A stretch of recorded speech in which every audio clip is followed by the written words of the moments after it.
Bonjour à tous, merci beaucoup d'être là.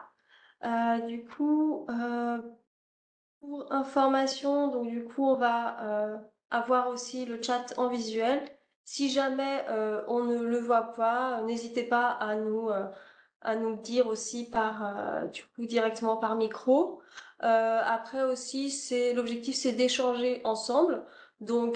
Si vous avez aussi des questions, n'hésitez pas à nous interrompre pour qu'on puisse répondre à vos interrogations. Là, je vais partager l'écran. Là, vous devriez voir justement directement notre écran. Est-ce qu'une personne peut juste nous confirmer que vous nous voyez? Vous voyez l'écran. Super, merci. Alors je me présente. Donc moi, c'est Tatiana Perovic. Donc je suis accompagnée de Carole Alouche. Nous sommes toutes les deux chargées d'orientation et d'insertion professionnelle au SOI, donc le service d'orientation et d'insertion professionnelle de l'Université Lyon 1. Donc là, aujourd'hui, on va essayer de vous indiquer un peu les différentes choses à pouvoir mettre en place pour trouver un emploi après une licence du domaine STS. Donc, dans un premier temps, pour vous expliquer le contexte, c'est vrai qu'avec la mise en place de la sélection en Master 1, il se peut que les étudiants, vous soyez en recherche justement de quoi faire après si jamais vous n'intégrez pas le Master 1 ou si jamais finalement vous ne souhaitez pas poursuivre vos études. Si jamais vous avez aussi besoin de directement travailler. Donc toutes ces raisons-là vont faire que vous voulez peut-être directement intégrer le monde professionnel plus rapidement. Donc là, on va vous informer, vous présenter les différentes possibilités pour pouvoir intégrer le marché du travail de façon au moins un peu plus sereine. Donc, c'est vrai que habituellement, la licence générale va plutôt vous mener vers une poursuite d'études en master, mais c'est vrai qu'il existe la possibilité d'intégrer le marché du travail avec la licence. Donc le taux d'insertion professionnelle il est plutôt hétérogène selon les filières. C'est vrai que en sciences, en filière scientifique, l'insertion professionnelle avec une licence générale est moins simple qu'ailleurs. C'est pour ça qu'on va aussi regarder tout ça de plus près. C'est vrai que pour les secteurs, pour les niveaux de bac plus 3, peu de secteurs vont recruter vraiment à ce niveau, au niveau scientifique, même si informatique, c'est quand même bien prisé et d'autres formations similaires. Il y a aussi le fait que l'accès à des postes à l'issue du bac plus 3 va plutôt vous mener à des postes de technicien. Donc, hop, là vous avez le sommaire. On regardera les statistiques d'insertion professionnelle. Les fonctions et les métiers possibles, comment se préparer à intégrer le marché du travail, les différentes possibilités de formation, ainsi que la fonction publique, qui peut aussi être une des voies à prendre. Au niveau des statistiques d'insertion professionnelle, c'est vrai que je vais d'abord vous parler de l'Observatoire de la vie étudiante, qui est un des services de l'université qui va plutôt enquêter directement auprès des étudiants de l'université Lyon 1 pour savoir ce qu'ils sont devenus à l'issue de leur formation. Donc là, ça va être vous, maintenant, quand vous allez finir votre licence 3, ce service-là va vous contacter. Donc l'idéal, c'est quand même de répondre pour donner aussi un peu voilà, ce que vous devenez pour que nous, derrière, on puisse s'appuyer sur ces données-là. Souvent, ils vont vous appeler 12 mois après, à l'issue de votre formation. Parfois, même, ça peut être plus tard. Nous, derrière, c'est les statistiques qu'on va regarder ensemble qui vont être basées sur ces chiffres-là.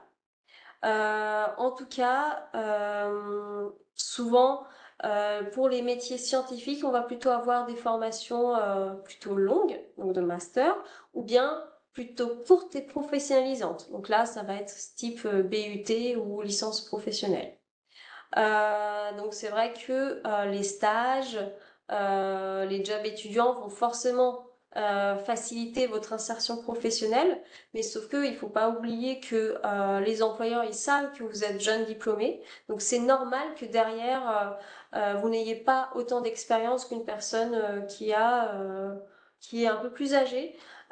Donc, vous pouvez aussi vous appuyer sur les projets sur lesquels vous travaillez en formation, sur le volontariat, tout ce que vous faites aussi à côté. Donc, sont des choses sur lesquelles vous pouvez vous baser pour aussi appuyer vos connaissances et compétences. Après, il y a aussi donc ce que je vous disais, donc les offres à pourvoir vont être plutôt des postes de techniciens, notamment dans l'industrie, sur lesquels vous allez plutôt vous orienter. Euh, En tout cas, sachez que par rapport à la formation courte et professionnalisante, donc les licences pro, c'est vrai qu'elles peuvent être plutôt bien prisées parce que ça vous donne une expérience plus concrète et une spécialisation directe sur sur la formation que vous allez viser. Et donc, ça peut être aussi intéressant pour les employeurs. Donc là, pour que vous sachiez également de votre côté retrouver les statistiques d'insertion professionnelle. Donc, j'ai tout simplement tapé dans la base de données statistiques d'insertion professionnelle Lyon 1 dans un navigateur internet et vous accédez directement à cette page. Vous pouvez aussi y accéder via le site de l'université. Et donc là, aujourd'hui, on s'est plutôt basé sur la promotion 2020-2021 pour vous présenter les chiffres des étudiants de licence 12 mois après l'obtention de leur diplôme. Donc on va pouvoir voir qu'est-ce qu'ils ont fait comme métier, est-ce que c'était plutôt lié à la formation ou pas. En tout cas, c'est très intéressant pour vous. C'est pour ça que c'est bien aussi d'y répondre quand on vous contactera. Petite piqûre de rappel. Alors, donc, d'abord, on va vous demander directement de savoir, donc pour vous connaître aussi, qu'est-ce que vous envisagez de faire à la rentrée. Donc, pour cela, on va vous demander de vous connecter directement via ce QR code. Donc, dites-nous si jamais c'est compliqué pour certains d'entre vous.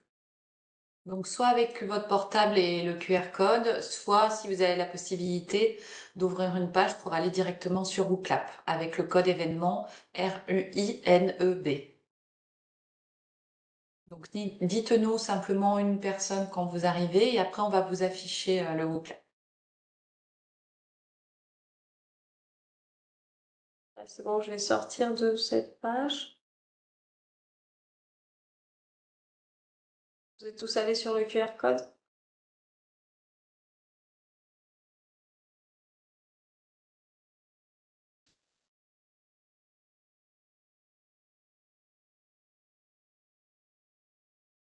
Donc là, vous retrouvez le QR code, c'est bon. Très bien, bah du coup là, je vais lancer. Donc, on vous laisse répondre. Ouais. Qu'est-ce que vous envisagez de faire à la rentrée prochaine, justement? Pour que nous, on puisse aussi un petit peu s'organiser, savoir ce que vous voulez faire, répondre un peu en fonction. Vous pouvez avoir plusieurs options également. C'est vrai.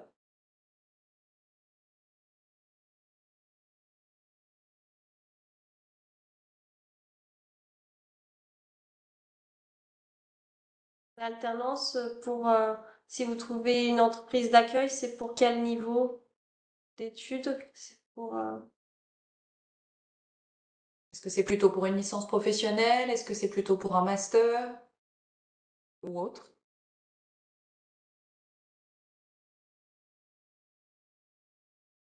C'est un travail.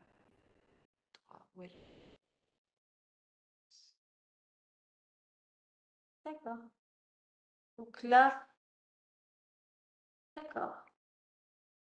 Se lancer dans une autre formation. Ok. Donc, ce que je vois, c'est beaucoup donc pour essayer de trouver directement une autre licence l'année prochaine ou continuer dans la sienne, si jamais vous êtes actuellement en L2. Mm. Et du coup, il y a aussi donc la recherche d'alternance. Et du coup, il y a une personne, je vois, qui serait plus dans l'optique de trouver un travail. Ok. Ah, parfait, merci.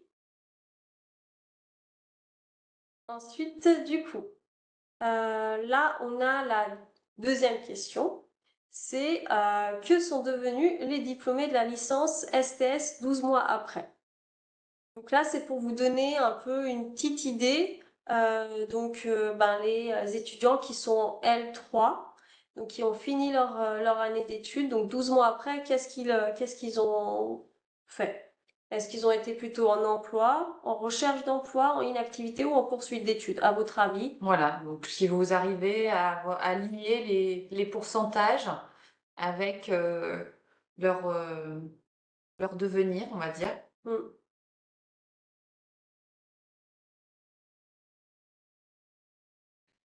Si tu veux. Ça permet d'afficher Ah, pour l'instant les réponses. Et là, après, hmm. donc on vous laisse pareil répondre. Ouais.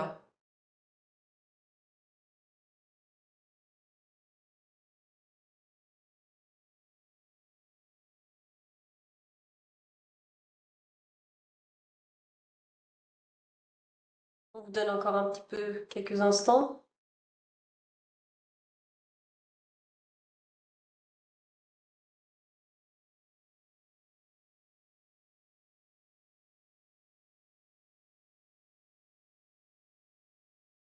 C'est bon. Hmm. Alors, du coup, là, on va vous expliquer un peu les réponses. Donc, c'est vrai que, donc ça, vous avez, donc j'ai arrêté. 100% bonne réponse. Ouais, 100% de bonnes réponses par rapport à, du coup, la poursuite d'études. Effectivement, voilà, c'est habituellement ce que vont faire les étudiants qui sont en licence. Ils vont plutôt poursuivre leurs études. En tout cas, c'est ce qu'ils prévoient majoritairement de faire. Après, donc, sachez que après, derrière, donc les autres personnes, donc vous voyez, du coup, il y en a 10,7 qui vont être en emploi. Et donc là, c'est plutôt rassurant parce que du coup, c'est soit ils vont être en poursuite d'études, soit en emploi, vous voyez, ou en recherche d'emploi, en inactivité. Il n'y a pas nouvelle, enfin, du coup, si jamais c'est une nouvelle formation, ça reste sur la poursuite d'études, hein, bien sûr. Donc c'est pour ça que donc sur les étudiants restants, donc il y en a quand même 10,7 qui sont en emploi, donc ça rassure quand même. Et après, donc sur la recherche d'emploi et inactivité, vous voyez, donc là, les chiffres sont quand même bien similaires. Donc, de toute façon, ça aurait été très compliqué de trouver le bon chiffre.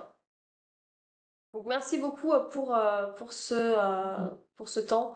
Du coup, là, je vais juste revenir directement sur la présentation. Donc là, vous avez pu voir, donc là, ici, c'est vraiment juste pour vous montrer de façon plus imagée, en fait, les réponses. Vous voyez qu'on a la poursuite d'études qui s'est faite, donc là, 85,8% d'étudiants sont partis là-dessus. Donc là, juste pour que vous sachiez, donc c'est vraiment, on est parti sur la source, c'est le fichier licence STS Global 2021. Donc c'est vraiment les diplômés de 2020-2021, ce qui sont devenus donc des licences STS. Et c'est uniquement pour les étudiants qui ont quitté Lyon 1, donc l'année suivante. Donc là, c'est vrai que on retrouve qu'il y a quand même donc ce chiffre-là, les 10,7% aussi, qui est rassurant.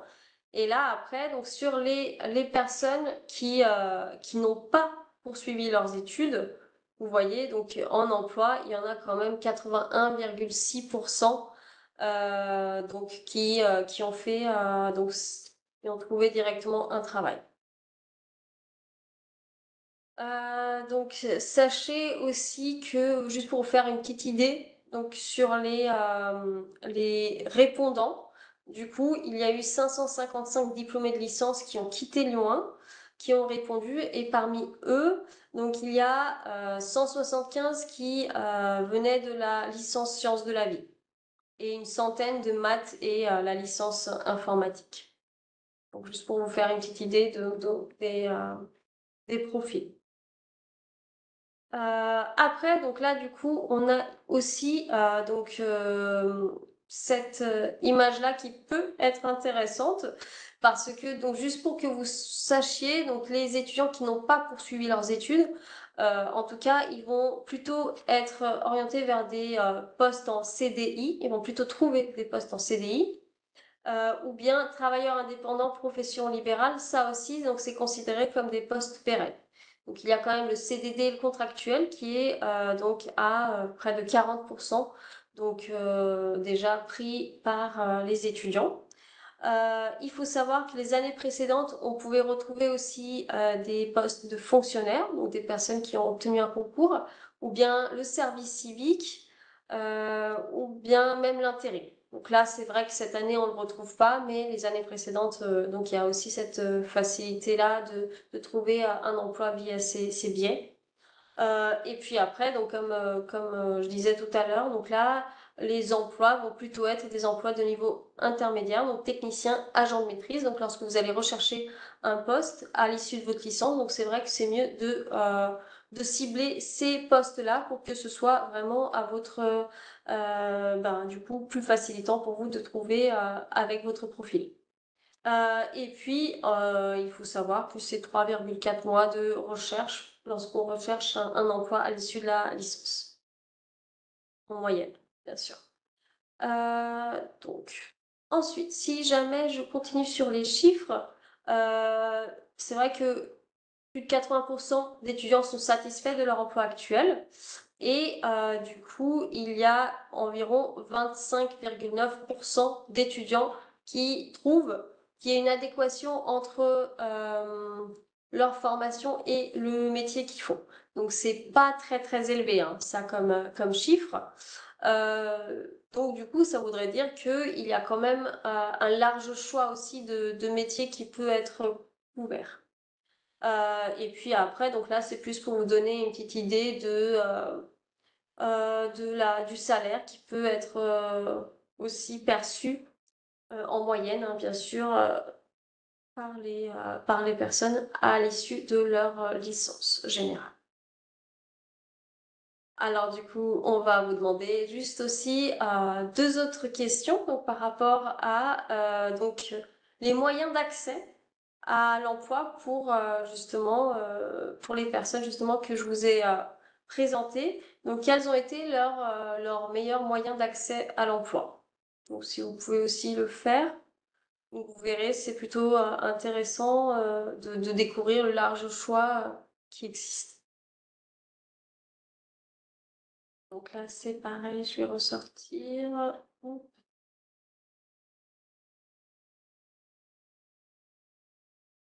c'est celui-là.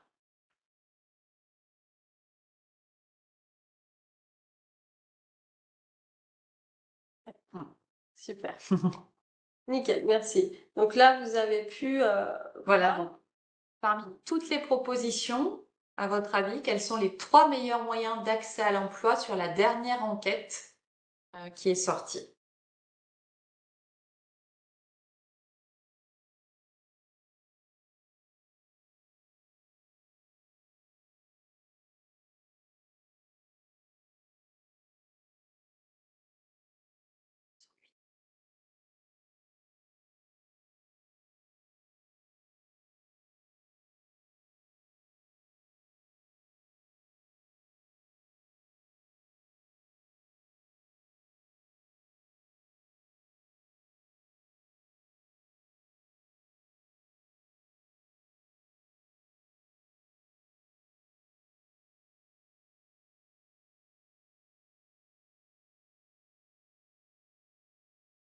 bon bah On va vous afficher les ouais. réponses. Alors du coup, donc c'est vrai que là, vous voyez les candidatures spontanées, vous l'avez pas mis. Alors que, en fait, c'est vraiment un des moyens d'accès à l'emploi les meilleurs, en fait, qu'on puisse trouver par rapport enfin, il y a donc les annonces, les petites annonces sites d'emploi. Donc ça va être plutôt directement les sites internet des entreprises. du coup, qui peuvent être sur lesquels on peut candidater. Ça peut être aussi les sites comme Indeed, par exemple, où vous allez pouvoir retrouver des offres et vous allez candidater directement. Donc là, c'est quand même quelque chose sur quoi on s'appuie principalement. Les candidatures spontanées, justement, c'est ça auquel on va pas forcément penser, mais beaucoup d'entreprises fonctionnent comme ça. Donc il y a énormément de offres d'emploi cachées, donc que vous pouvez justement obtenir grâce aux candidatures spontanées. Donc il faut vraiment pas hésiter si jamais vous avez la possibilité d'identifier des entreprises, des labos qui peuvent vous intéresser, de directement les contacter pour pouvoir justement accéder à cette entreprise-là, à cette structure. Et aussi les relations personnelles. Donc là, c'est vrai que vous l'avez mis. Effectivement, le réseau, c'est vraiment important. Donc, ça va être vraiment toutes les personnes qui vous entourent, donc vos amis, votre famille, même les enseignants, vos camarades. Donc, toutes ces personnes-là qui vous entourent vont être vos relations personnelles. Donc, il faut vraiment pas hésiter aussi donc à vous appuyer dessus. Après, donc les autres, du coup, sont vraiment des moyens aussi utilisés. Du coup, je vais vous montrer par la suite après donc une petite image. Mais du coup, sachez qu'il ne faut pas non plus hésiter à faire les autres moyens d'accès, à diversifier. Et donc là, à votre avis, du coup, est-ce que vous pourriez relier les moyens d'accès avec le bon pourcentage? Maintenant qu'on vous a dit ça.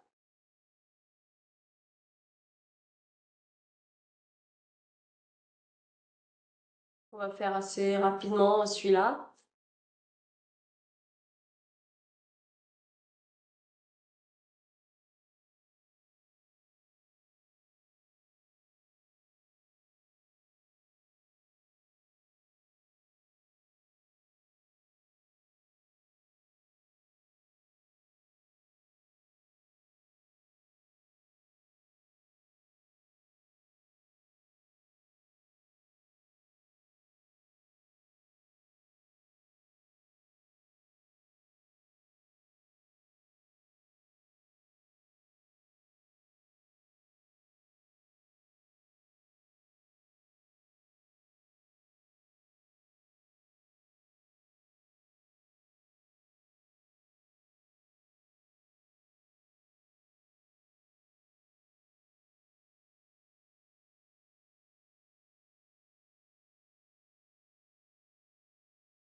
On va regarder les réponses.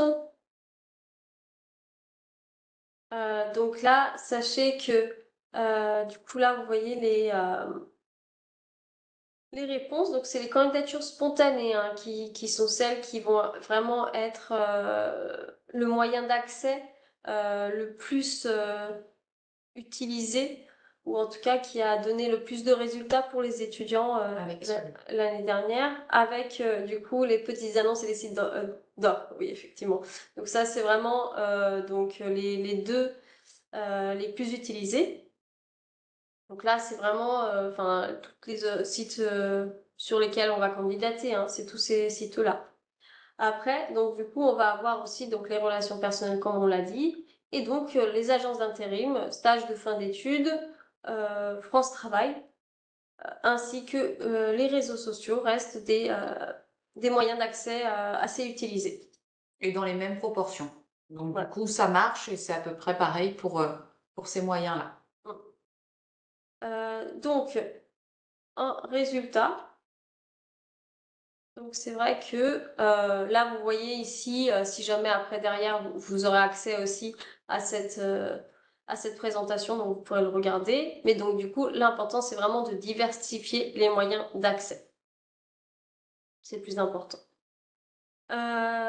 Donc ici, pour vous donner une petite idée, donc par rapport, donc pour rappel, donc on a vu que 25% des postes occupés vont être en lien avec la formation suivie, donc uniquement. Donc ça voudrait dire que là, quand on regarde les répondants qui n'ont pas poursuivi leurs études et qui sont en emploi, donc on va avoir des métiers qui vont vraiment correspondre à la formation, mais également des métiers qui vont pas forcément être en lien. Donc là, vous pourrez regarder aussi. Donc ça, c'est vraiment des informations que on a pu retrouver sur du coup, sur les statistiques d'insertion professionnelle de Lyon 1. Donc, vous pouvez vous en inspirer aussi si jamais vous voulez finalement vous aussi faire des candidatures spontanées. Du coup, vous pouvez très bien piocher des intitulés de métiers présentés ici pour pouvoir vous faire vos candidatures avec donc ces postes-là et ces missions que vous trouverez aussi sur Internet. Voilà, après, donc, c'est vrai qu'on n'a pas tout mis, mais du coup, c'était aussi pour vous donner un petit ordre d'idée déjà de l'existant.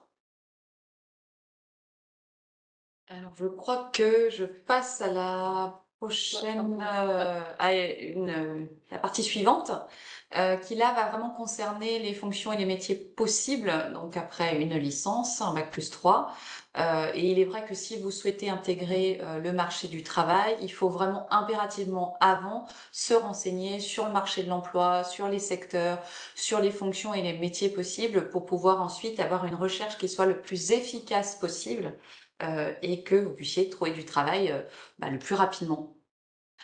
Donc tout d'abord, quand on dit, voilà, étude du marché du travail, c'est dans un premier temps se renseigner sur les types d'entreprises qu'il existe sur le marché du travail et savoir qu'en fonction du type d'entreprise, eh bien les méthodes de recrutement ne sont pas forcément les mêmes et également les fonctions et les métiers ne sont pas forcément aussi les mêmes. Il y a un petit peu des choses qui vont varier en fonction du type d'entreprise.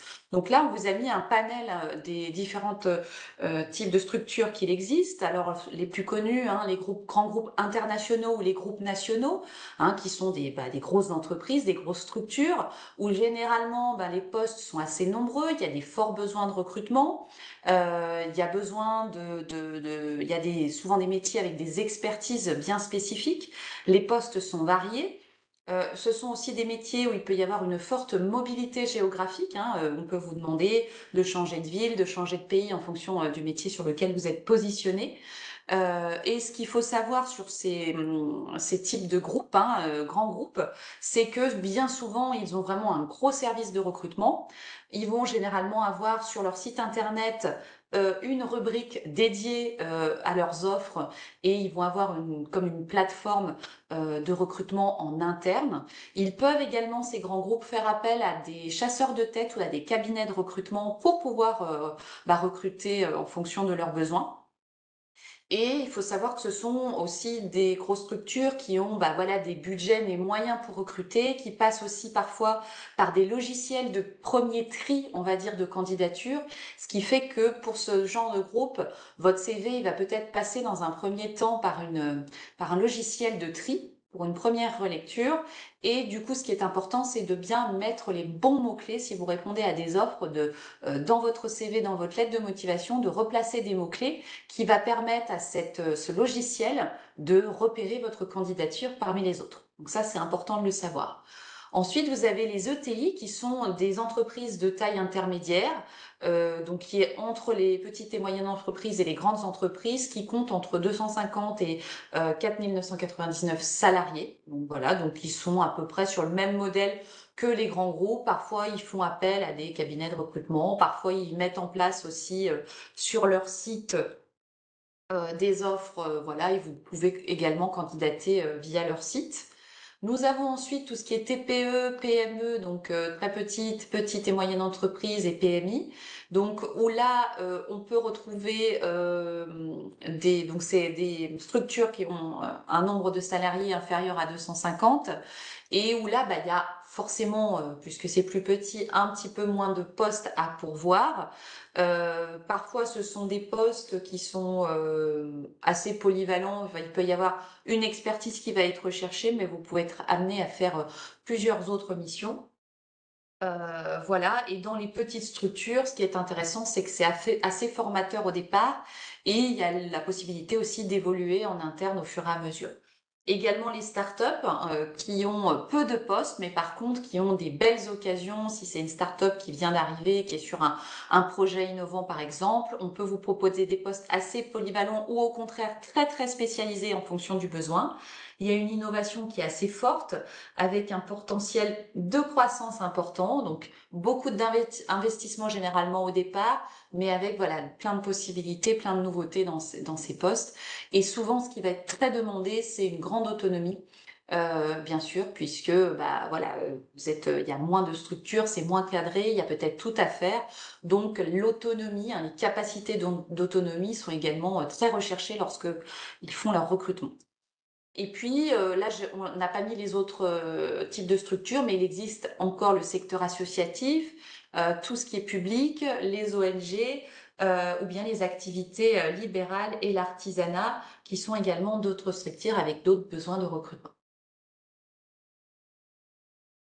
Le constat général, Tatiana l'a dit plusieurs fois avant, c'est que pour un bac+3, la majorité des postes d'offres à pourvoir sont des postes de techniciens, techniciens supérieurs ou assistants.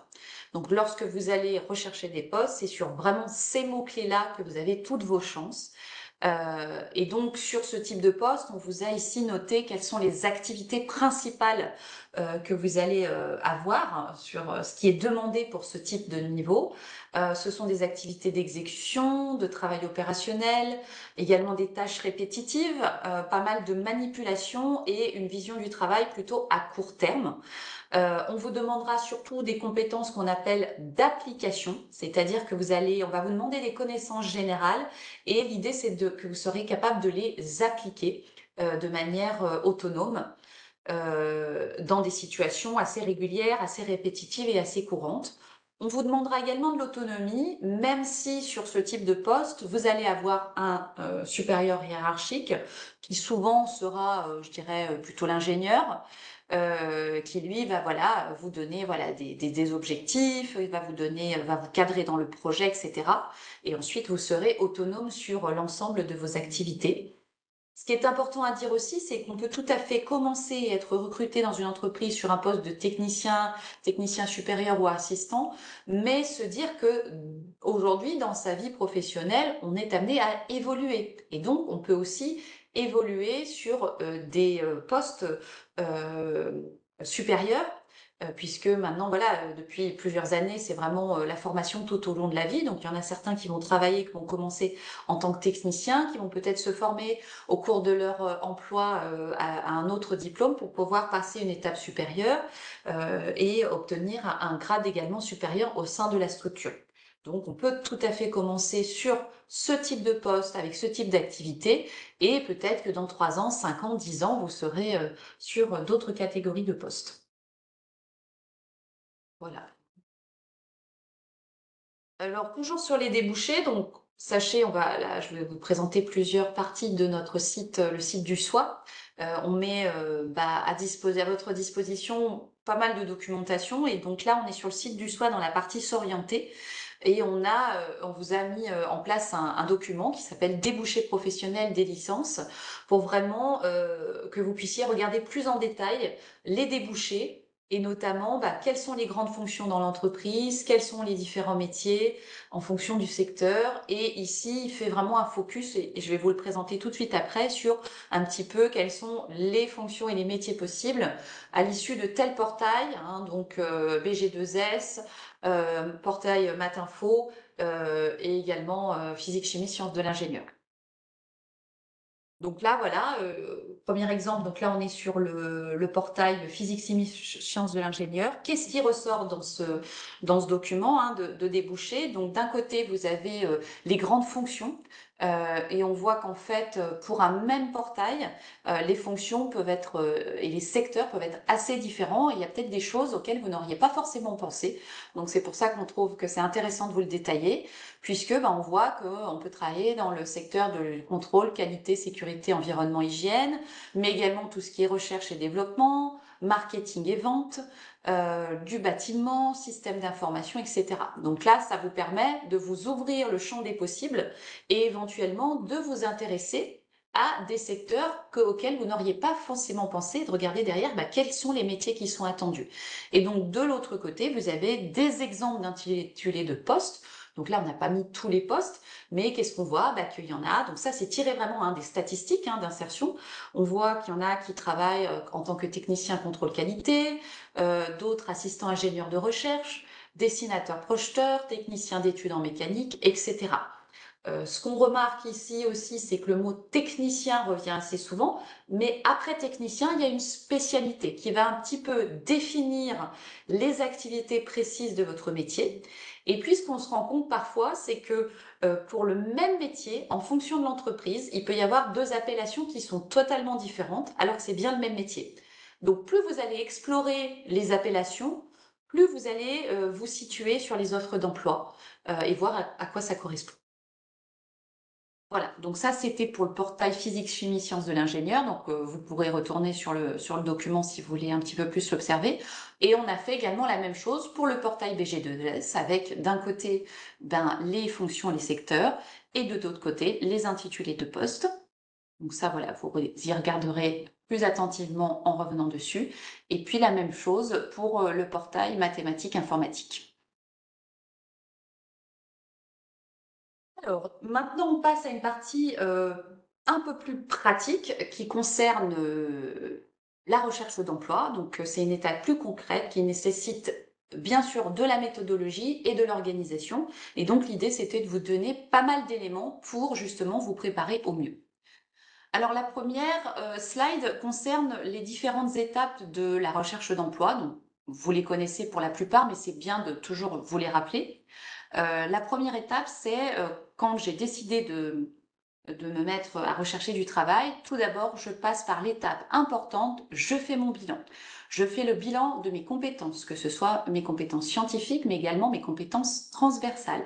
Des compétences transversales, c'est très rapidement des compétences qu'on a développées pendant des expériences, tout type d'expérience, et qu'on va pouvoir réappliquer dans n'importe quel autre contexte professionnel. Et les compétences transversales, soft skills, sont des compétences extrêmement recherchées par les recruteurs. On fait également le bilan de ses motivations, de toutes ses expériences, de ses stages, et puis on fait le point aussi sur quels sont mes atouts, quelles sont mes qualités, qu'est-ce que je peux valoriser auprès d'un recruteur. Deuxième étape très importante également, c'est qu'est-ce que je recherche exactement? Dans quel domaine, dans quel secteur, sur quel type de métier je me positionne, dans quel type de structure et sur quel type de poste. C'est important aussi de se dire qu'est-ce que je ne veux pas, qu'est-ce que je ne recherche pas dans mon futur métier. Ça permet aussi de faire le tri en fonction des offres que je vais lire. Également, se dire qu'est-ce qui peut être négociable, c'est-à-dire qu'il y a des choses sur lesquelles j'ai pas trop envie, mais en même temps, si on me propose ça à côté, finalement, c'est un élément sur lequel je peux négocier et sur lequel je peux me positionner. Ce qui est très important aussi dans cette étape, c'est que nous, on vous encourage énormément à faire le plus d'interviews professionnelles. Quand vous vous questionnez sur des métiers, c'est d'aller interviewer des personnes, des pros, qui va aussi vous permettre de déterminer si finalement ça correspond bien à votre projet ou pas. Troisième étape, ensuite, c'est je construis ou je réactualise mes outils de candidature. Mon CV, ma lettre de motivation, sachant que quand je vais ensuite postuler, bien évidemment que j'adapte à chaque fois au maximum ma candidature, mon CV et ma lettre de motivation. L'étape numéro 4, là on passe à la phase d'action. Je mets en place mon plan d'action, c'est-à-dire je trouve des offres, j'y réponds en adaptant ma candidature. Également, on vous l'a dit tout à l'heure, je candidate de manière spontanée auprès de structures qui m'intéressent. N'oubliez jamais que la candidature spontanée, c'est payant. Bien évidemment, souvent les étudiants l'oublient, mais je relance mes candidatures environ au bout de 15 jours. Si j'ai pas de réponse par mail ou par téléphone, c'est préférable. Et j'utilise mon réseau, donc le réseau, les relations personnelles est également un moyen d'accès très important, on vous l'a dit tout à l'heure. Étape transversale du début jusqu'à la fin, je communique à mon réseau, que ce soit mes proches, ma famille, mes amis, mais également mon environnement universitaire, mes enseignants, mes responsables de formation, mes collègues, etc., de promotion, que je suis à la recherche de tel emploi. Comme ça, s'ils sont au courant, ils peuvent éventuellement vous donner des contacts pertinents sur lesquels envoyer sa candidature. Et puis, dernière étape, bien sûr, très importante, je prépare mes entretiens, c'est-à-dire que je prépare comment je me présente à une entreprise et je me prépare aux questions difficiles qui peuvent m'être posées. Plus je vais anticiper, plus je vais préparer mes entretiens, plus je vais être pertinent. Alors je tiens juste à souligner, donc c'est vrai que, donc comme l'a dit Carole, on adapte le CV, la lettre de motivation, mais ça c'est vraiment très très important. Parce que si vous envoyez le même CV, la même lettre de motivation à différentes structures, ben du coup, c'est vrai que c'est ça qui va faire aussi que vous n'allez pas forcément avoir de réponse parce que ce n'est pas personnalisé. Il faut vraiment adapter donc votre CV, la lettre de motivation avec des mots-clés que vous allez retrouver sur l'offre d'emploi, avec les compétences que vous allez vraiment adapter aux missions de chaque poste. Donc c'est vraiment donc ce travail-là qui doit être fait. Certes, ça demande beaucoup de recherche, de travail de votre côté, mais en tout cas, c'est ça qui va plutôt mieux fonctionner pour trouver un emploi derrière. Et du coup, je finis aussi sur l'intelligence artificielle. Aujourd'hui, bah voilà, ça fait partie de nos vies, hein, et donc il y a beaucoup plus de CV, de lettres de motivation qui sont écrits avec le chat GPT ou d'autres systèmes logiciels d'intelligence artificielle. Donc les recruteurs commencent à en avoir l'habitude. Par contre, ça se repère très facilement. Donc moi, je dis toujours, on peut l'utiliser pour s'aider. Par contre, ce n'est pas le seul moyen et je pense qu'il faut piocher des choses pour pouvoir ensuite créer votre propre outil. Et derrière personnaliser et l'adapter plus à votre image. Parce que Voilà. du coup, si vous lisez vraiment ce qui est écrit, donc il y a manque de personnalité en fait. C'est vraiment plus neutre pour que ça puisse s'adapter à un plus grand nombre de personnes. Donc c'est aussi à vous de vous l'approprier aussi. Et c'est ça qui va faire aussi la différence. Alors, ici, je vous montre une page du site du SOA qui s'intitule Préparer son insertion. Donc, on vous a mis les liens, qui est une page importante pour vous dans le cadre de la recherche d'emploi. Qu'est-ce qu'on y retrouve? Bah, tout d'abord, vous y retrouvez la conférence d'aujourd'hui ainsi que le PowerPoint, le support. Donc ça, c'est important. Et puis également, on vous a mis des liens et sites utiles. Donc tout d'abord, la plateforme Carrière Center Lyon 1, donc je reviens, je vous la présente tout de suite après. Et également d'autres outils et d'autres ressources, comme une cytothèque de stages et d'emploi avec des sites généralistes et des sites par secteur d'activité. Vous retrouverez également le Compass, qui est un annuaire d'entreprise, et puis ensuite des liens vers la PEG, vers des sites où vous allez pouvoir également trouver des offres d'emploi. Donc, qui est une page Et importante. voilà, et du coup là, le Compass, par exemple, qui est l'annuaire d'entreprise, donc vous pouvez même trouver autour de 10 millions d'entreprises qui sont indiquées là-dedans. Mais du coup, c'est typiquement sur ce logiciel que vous pouvez vous appuyer pour faire vos candidatures spontanées, Tout à fait. par exemple. Alors, je vous en ai parlé. Qu'est-ce que le Carrière Center Lyon 1? Si vous ne le connaissez pas, donc c'est la plateforme de stage et d'emploi, mais pas que, de l'Université Lyon 1. Donc, il faut tout d'abord rentrer, créer votre profil, mettre les critères d'offres que vous recherchez, et puis vous allez pouvoir vous mettre des alertes, etc. Bien sûr, ce n'est pas qu'une plateforme d'offres d'emploi. Vous y retrouvez également nos événements. Vous pouvez prendre rendez-vous avec le SOA. Donc voilà, c'est une plateforme très importante. Et donc, ce qui est important, c'est de se dire que une fois que vous serez diplômé de Lyon 1, sachez que vous pourrez quand même avoir encore accès à cette plateforme. Il suffit de suivre cette procédure qui est affichée ici, et en gros, vous allez en fait passer de votre ancienne adresse étudiant Lyon 1 à une nouvelle adresse voilà, de jeunes diplômés, hein, puisque l'adresse Lyon 1 se termine 6 mois après votre diplomation. Et donc ici, on vous a mis la procédure pour pouvoir garder accès au Career Center Lyon 1 en tant que jeune diplômé de l'Université Lyon. Donc ouais, il faut vraiment attendre d'avoir fini Oui, votre année d'études pour pouvoir faire cette modification. voilà, donc vous aurez le petit QR code pour pouvoir accéder à ça en temps voulu. Il faut savoir aussi que depuis un an, le SOA a créé un fond doc numérique sur le site du SOA. Donc vous y retrouvez énormément de documentation numérique, notamment si vous ne pouvez pas vous rendre à notre espace physique L'Éclair. Les deux rubriques qui vont principalement vous intéresser ici, ça va être s'insérer dans le monde professionnel et également enrichir son parcours. Donc quand vous cliquez dessus, vous aurez accès à tout un tas d'articles, de fiches qui pourront justement vous donner beaucoup d'informations quant à votre recherche d'emploi. Si vous pouvez vous déplacer, nous vous invitons à venir à notre salle Éclair sur le campus de l'Adoua. Et donc, nous sommes ouverts tous les jours sauf le mercredi de 13h30 à 16h30 avec un accueil.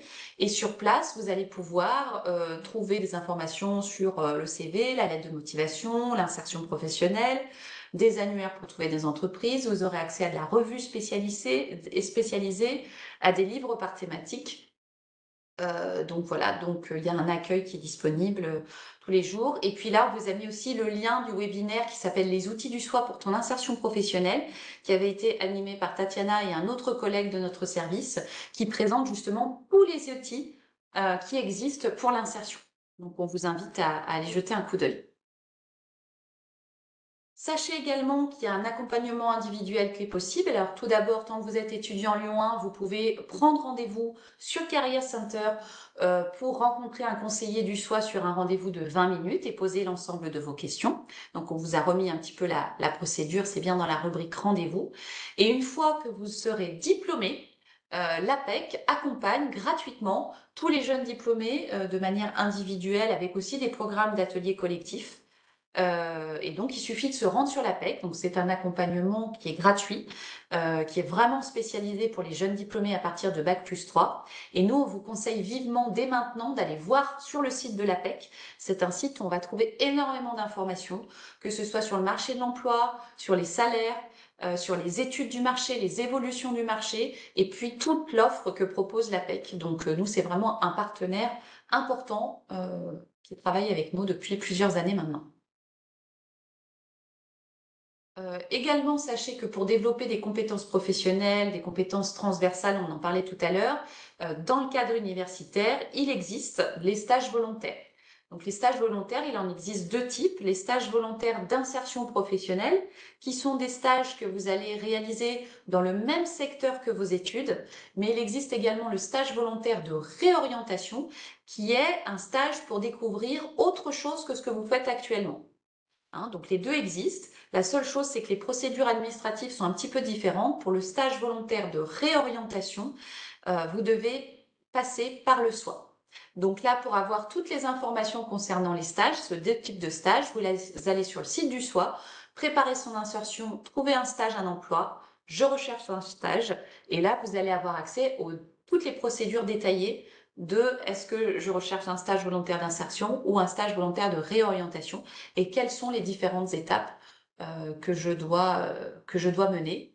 Il faut savoir que ce sont des stages, comme ils ne sont pas obligatoires, ils ne sont pas créditants, mais par contre, si vous les faites, vous allez obtenir une attestation pour bien valider le fait que vous avez réalisé un stage et que vous allez pouvoir faire valoir plus tard dans votre parcours.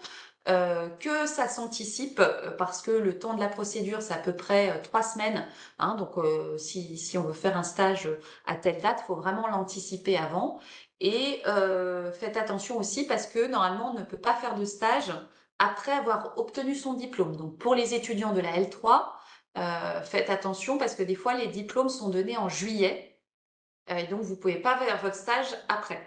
Maintenant, de plus en plus de scolarités basculent leur diplôme en septembre, mais ce n'est pas encore le cas de toutes les licences.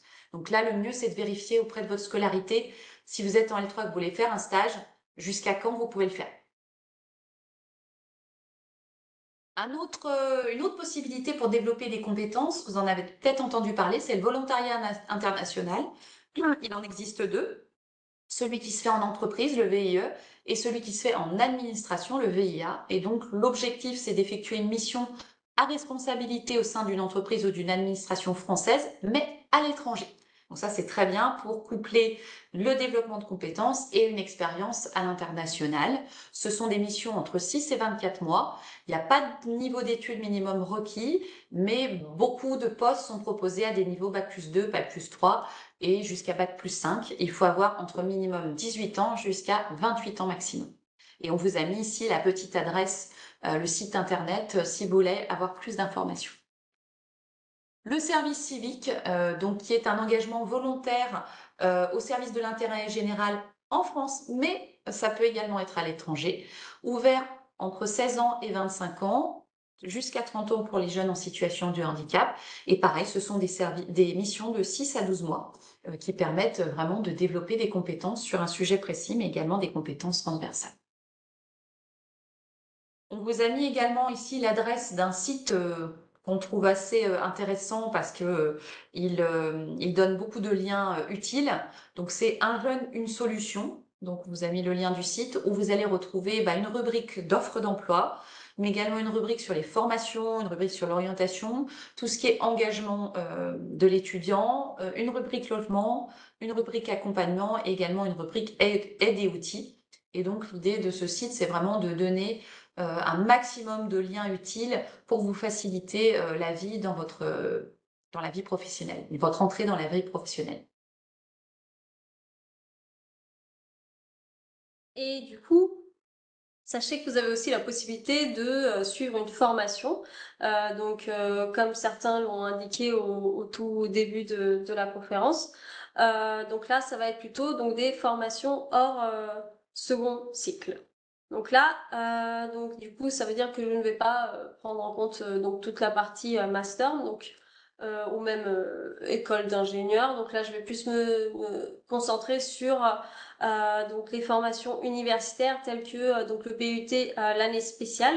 Donc l'année spéciale, c'est-à-dire que donc en 2 ans vous allez faire la totalité du BUT. Donc c'est-à-dire que vous avez la possibilité de suivre 2 années de BUT en une année entière. Donc là, c'est que certains BUT qui proposent cette façon de faire. Donc après, à vous de vous renseigner lesquels, si ça correspond à ce que vous recherchez. Donc il y a aussi la licence professionnelle qui est aussi très prisée. Donc ce sont vraiment des formations professionnalisantes qui vont du coup vous permettre plus facilement d'intégrer le marché du travail à l'issue de ces formations. Donc par contre, il faudra bien sûr intégrer directement le marché du travail derrière. Mais en tout cas, du coup, c'est plutôt intéressant pour vous spécialiser sur un domaine précis. En tout cas, il y a d'autres formations telles que les certifications professionnelles. Il peut y avoir aussi des formations comme le CNAM, que vous avez peut-être déjà entendu parler, le Conservatoire national des arts et des métiers, le CNED, qui est plutôt le Centre national d'enseignement à distance, ou d'autres formations. Il y a aussi le BTS, public-privé, les écoles privées. Donc là, après, il faut bien sûr faire attention aux coûts que cela peut engendrer. Euh, Par contre, donc là, je pense surtout aux écoles privées. Donc, par contre, si vous partez sur une alternance, comme du coup aussi une personne l'avait mentionné, sachez que le coût de la formation est vraiment à la charge de l'employeur, hein. Donc du coup, vous n'aurez pas avoir à vous acquitter de cette somme. Et en plus, vous aurez un statut de salarié qui vous permettra donc de gagner en expérience professionnelle, d'avoir un salaire et aussi donc du coup bien sûr de pouvoir aussi évoluer au sein d'une structure. Donc là, après, les ressources sur lesquelles vous pouvez aussi vous appuyer, ça va être France Travail ou bien même l'ONICEP. Où vous allez trouver vraiment différentes informations, dont les formations existantes euh, et avec tous les détails, tous les programmes sur lesquels vous pouvez vous appuyer pour savoir si oui ou non ça peut correspondre à vos attentes. Après, donc, il y a aussi la possibilité d'acquérir une double compétence, donc qui pourrait s'ajouter justement une compétence à vos compétences scientifiques. C'est plutôt recherché par les entreprises. Donc, c'est-à-dire que là, vous avez votre domaine actuel que vous allez compléter par un autre domaine qui vous intéresse, sur lequel vous pourrez après, derrière, trouver un emploi combinant ces deux compétences. Ça peut être l'innovation, l'informatique, le commerce, vente, marketing. C'est vrai que souvent on peut rencontrer des étudiants qui viennent ici quand ils veulent changer un peu de voie ou voilà, partir un petit peu vers autre chose que rester sur du scientifique. Donc il y a aussi cette voie-là qui existe. Donc le digital qui est plutôt très prisé aussi en ce moment. Bon bah la qualité, donc qui peut se retrouver dans pas mal de différents métiers, le développement durable, voilà, pas mal de petites choses comme ça. Après au niveau des formations, ça peut être donc par exemple le BUT informatique, BTS management des unités commerciales ou bien licence pro, métier de l'industrie, gestion de la production industrielle. Donc voilà, là c'est vraiment juste des exemples qu'on vous donne. Donc on s'est basé aussi sur l'ONICEP, sur lequel on s'appuie aussi beaucoup nous de notre côté au SOI. C'est vraiment une ressource très complète qui peut vous donner énormément d'informations sur les métiers, sur les secteurs, sur les formations aussi à suivre. C'est plutôt intéressant, donc vous pouvez vous appuyer dessus. Et aussi, donc là, c'est vraiment partir sur totalement autre chose que votre domaine actuel. Bien sûr, bah, c'est possible. Là, c'est vraiment en fonction de ce qui vous plaît. Il faut toujours faire attention, par contre, aux prérequis attendus pour intégrer une formation, parce que parfois, donc la formation que vous avez actuellement, bah, du coup, ne vous permettra pas d'avoir certains prérequis ou certaines compétences. Donc, il va falloir peut-être aussi envisager de redémarrer au départ, donc pour pouvoir aussi vous former sur totalement autre chose. Faut faire attention par rapport aux dates d'inscription. Donc pour tout ça, se renseigner sur les procédures. Donc là, ça peut être des domaines comme l'artisanat, les armées qui recrutent beaucoup, les sciences humaines, si vous voulez aussi changer, partir sur totalement autre chose. Et du coup, les formations, ça va être aussi en fonction donc ce que vous allez prendre. Euh, là, pareil, donc vous pouvez aussi rester sur l'ONICEF ou bien regarder aussi sur le site du SOI ce que vous avez présenté, Carole. Donc on a l'onglet ressources qui est aussi très détaillé. Alors, on passe à la dernière partie qui concerne les fonctions, les métiers de la fonction publique, qui est une des possibilités, notamment après un bac+3. Les emplois de la fonction publique d'État sont nombreux, mais également hospitalière, fonction territoriale, européenne. Il faut savoir que tous les métiers existent depuis le niveau technique, administratif, mais également des métiers liés à la recherche. Il faut savoir que des postes sont souvent ouverts en statut contractuel, c'est-à-dire CDD. Donc on n'y pense pas forcément qu'il faut pas avoir le concours pour travailler dans la fonction publique. Vous pouvez aussi intégrer la fonction publique sur des contrats de type CDD. Et donc en ce qui concerne les concours, il y a plein de niveaux possibles. Au niveau de la licence et plus, ça sera plutôt catégorie A. Au niveau du bac, c'est catégorie B. Et inférieur au bac, ce sera les catégories C. Donc le mieux, c'est de se rendre directement sur le portail de la fonction publique. Donc ici, on vous y a mis une petite image. Et il y a notamment dans devenir agent public, comment intégrer la fonction publique. Ici, vous avez toutes les informations sur le site directement du ministère de la Transformation et de la fonction publique. Donc voilà, on vous a mis les petites flèches pour regarder plus en détail ensuite. Là, ici, on vous a fait un zoom sur les emplois de l'enseignement supérieur et de la recherche, hein, et donc du monde universitaire. Il faut savoir qu'il existe pas mal de concours d'emploi et de carrières possibles. Ici, dans le sommaire à gauche, vous trouvez l'ensemble des métiers de l'enseignement supérieur, de la recherche et de l'innovation. Et ensuite, les concours et les métiers qui existent en tant qu'ingénieur et personnel technique de recherche et de formation qui s'appellent les postes ITRF. Et donc, quand vous cliquez dessus, il y aura un onglet pour vous amener sur le détail de ces postes-là. Donc, dans un premier temps, ici, vous trouverez une rubrique offre d'emploi. Donc, quels sont les emplois actuels que vous pourrez trouver. Et puis ensuite, un petit guide pour accéder au métier de la recherche dans les établissements d'enseignement supérieur et les organismes publics de recherche. Donc, on vous a mis ici le QR code et qui donne accès à ce guide assez bien récapitulatif pour tous les métiers de l'enseignement supérieur et de la recherche. Et donc, en tout cas, sachez que, donc là, c'est vraiment plus pour conclure. Donc, avec une licence générale, donc bien sûr, vous pouvez intégrer le monde du travail, comme vous avez pu le constater aussi à travers les différentes slides qu'on a pu voir. Vous pouvez aussi vous former donc hors second cycle, donc dans votre domaine, acquérir une double compétence, vous réorienter. Donc là, après aussi, il faut faire attention à la phase complémentaire de Parcoursup pour bien rester aussi dans les temps au niveau calendaire. Comme on l'a déjà dit précédemment, la présentation se retrouvera sur le site du SOI. Donc là, vous aurez le lien pour pouvoir aussi y aller directement.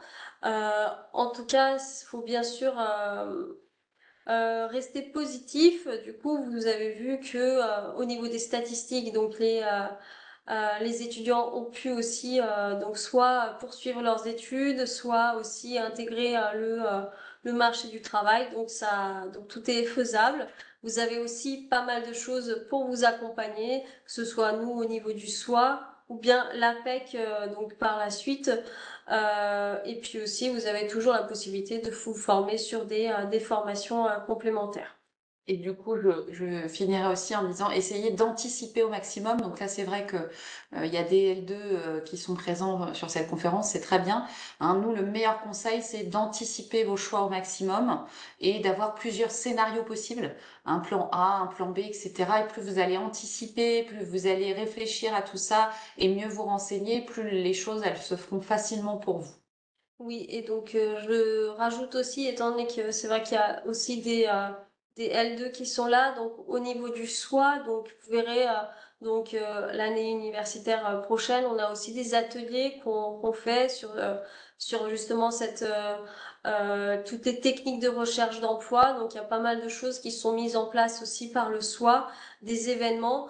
Donc n'hésitez pas à rester connecté avec le SOI ou bien les réseaux sociaux. On est sur Instagram pour pouvoir aussi bien sûr regarder ce qu'on propose et justement vous inscrire à ces différents événements pour pouvoir aussi participer et voilà et évoluer.